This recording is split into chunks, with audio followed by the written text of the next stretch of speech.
13 দিনের পুলিশ হেফাজতে থাকার পর রবিবার বেলা 1টা নাগাদ দিনহাটা পৌরসভায় বিল্ডিং প্ল্যান পাস জালিয়াতি কাণ্ডের মূল অভিযুক্ত উত্তম চক্রবর্তীকে পুনরায় দিনহাটা মহকুমা আদালতে পেশ করল পুলিশ।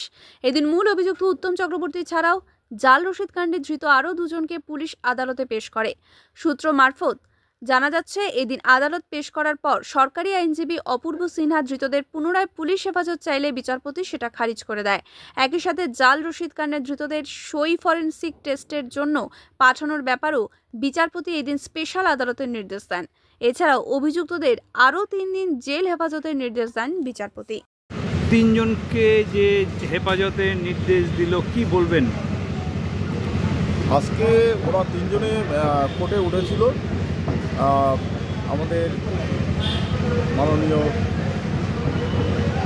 যিনি বিচারক ছিলেন, তিনি আজকে আমাদের তিনজনের পুলিশ থেকে করা চাওয়া হয়েছিল ওদের সিগনেচার ভেরিফিকেশনের জন্য।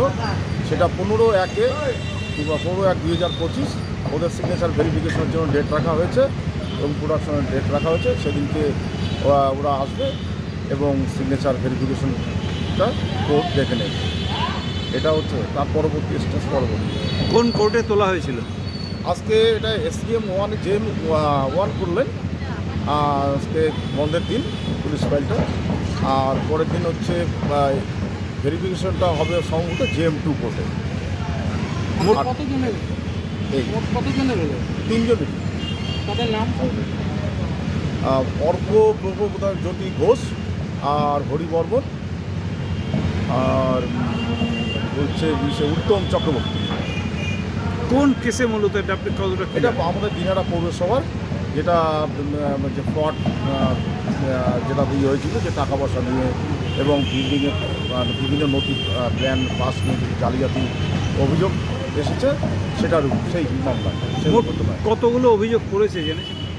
অভিযোগ এদের 300 আন্ডার সেকশন 316 300 তারপর 336 অব্দি 2 336 3 340 BNS অভিযোগ আনা হয়েছে। এর মধ্যে মূল অভিযোগ কোনটা রয়েছে? 316 সবগুলোই মূল অভিযোগ। কারণ ঘটাতে সবার সাথে সবার একটা অঙ্গাঙ্গি জড়িত আছে। আইনটা এমন মানি লন্ডারিং যে কেসটা, সেটা নিয়ে এটা সম্পূর্ণ হচ্ছে একটা জালিয়াতি, একটা চেইন ওয়াইজ জালিয়াতি, একটা হচ্ছে